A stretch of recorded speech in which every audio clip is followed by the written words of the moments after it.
नाज़रीन, सुहेल अफरीदी साहब की एक मुलाकात हुई कोर कमांडर पेशावर से, और उस मुलाकात को लेकर सोशल मीडिया पे बड़ा रोला पड़ा हुआ है। मुलाकात जुमे वाले दिन हुई, सुबह पहले हाफ में, यानी 10 बजे के आसपास मुलाकात हुई, और जुमे से पहले ये मुलाकात का जो बैकग्राउंड है वो क्या है, इसमें शादात अकबर साहब ने कोई इन्फॉर्मेशन दी है और कुछ सोर्सेज से मेरे पास इन्फॉर्मेशन सामने रख देता हूँ। लेकिन उससे पहले ये मुलाकात जो है ये सुहेल अफरीदी की दरखास्त पे नहीं हुई, ये मुलाकात कोर कमांडर की दरखास्त पे हुई है। यानी ये ख्वाहिश जो है वो सुहेल अफरीदी की नहीं थी, वो कोर कमांडर की ख्वाहिश थी मुलाकात करने की, नंबर 1। नंबर 2, एस्टेब्लिशमेंट का अपना जो सोशल मीडिया है वो इसके ऊपर गंद फैला रहा है और प्रोपेगेंडा कर रहा है कि सुहेल अफरीदी ने मुलाकात की कोर कमांडर से, वो तो कहता था कि मैं नहीं मिलूंगा। इस किस्म की बातें जो है वो एस्टेब्लिशमेंट का सोशल मीडिया। मुलाकात की दरखास्त कहां से आई? कोर कमांडर की जानिब से।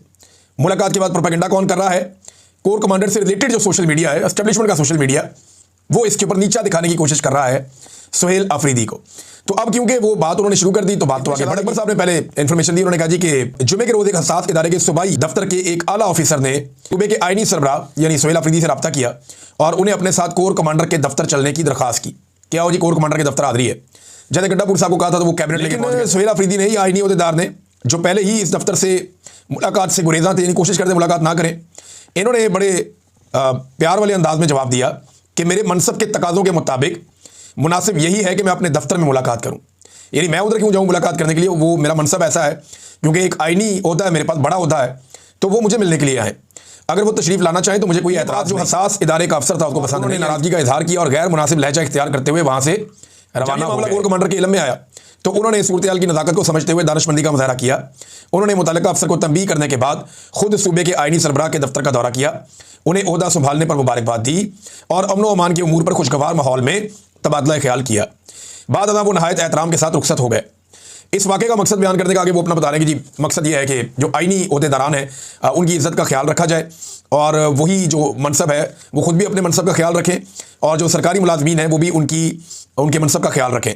बहरहाल ये मुलाकात जो है इसकी दरखास्त एस्टेब्लिशमेंट की जानिब से यानी कोर कमांडर की जानिब से थी। सुहेल अफरीदी ने जाने से इनकार किया कि जी मैं तो नहीं आ रहा, लेकिन मेरा दफ्तर हाजिर है, यहाँ पे अगर वो आकर मिलना चाहें तो बड़ी अच्छी बात है, वो आकर मिलने, क्योंकि मेरा मनसब बड़ा है और वो अगर आके कोई ब्रीफिंग देना चाहते हैं तो यहाँ पे आ जाएं, आप मुलाकात करना चाहते हैं। तो बेसिकली मुलाकात का जो मकसद बताया गया था सुहेल अफरीदी को, पहले वो ये बताया गया था ये मुबारकबाद देना चाहते हैं। फिर वो आए, उन्होंने मुबारकबाद दी भी। अब ज़राए ये दावा करते हैं कि सुहेल अफरीदी ने, मैं सुहेल अफरीदी से बात करूँगा तब मैं पता करने की कोशिश करूँगा कि एक्चुअली क्या बातचीत हुई, लेकिन जो ज़राए बता रहे हैं वो ये बता रहे हैं कि सुहेल अफरीदी ने अपना वही मौक़िफ़ दोहराया जो उन्होंने जलसों में दोहराया था, खास तौर पे ऑपरेशन को लेकर, मिलिट्री ऑपरेशन को, ड्रोन हमलों को, इन चीज़ों को लेकर उनका वही मौक़िफ़ था जो इमरान खान साहब का मौक़िफ़ है। और उन्होंने ये बात भी बताई कि जनाब इमरान खान साहब से तो मुलाकात नहीं हो रही, चीज़ें पेंडिंग है। तो अब कुछ लोग कह रहे हैं कि शायद इमरान खान साहब से आज के दिन में सुहेल अफरीदी साहब की मुलाकात हो जाएगी।